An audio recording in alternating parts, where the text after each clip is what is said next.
ঈদের বাড়ি যাওয়াতে মানুষের ভিড়, ট্রেনের টিকিট পাচ্ছে না, দৌড়াদৌড়ি করতেছে। আপা, মনে হচ্ছে যে কমলাপুর রেল স্টেশনে মানুষ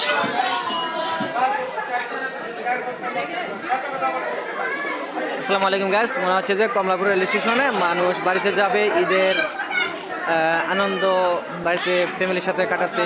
সেই জন্য মনে হচ্ছে যে টিকিট পাচ্ছে না, সেই জন্য মানুষ উড়াতাড়া করছে। মনে হচ্ছে যে ঈদের আনন্দে মানুষ বাড়িতে যাবে, ট্রেনের টিকিট পাচ্ছে না বলে মানুষ খুবই হতাশার মধ্যে ভুগছে। চিড়িয়াখানা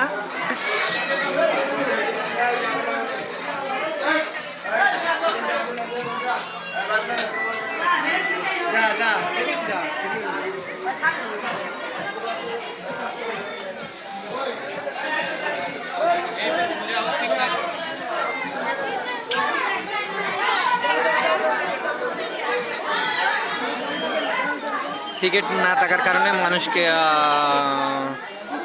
ট্রেন ড্রাইভার ট্রেনের কাউন্টার তারা কিন্তু আপনারা দেখতেই পাচ্ছেন সামলাতে পারছে না। এই মুহূর্তে আপনাদের সরাসরি ভিডিওর মধ্যে আমি দেখাচ্ছি আপনাদেরকে।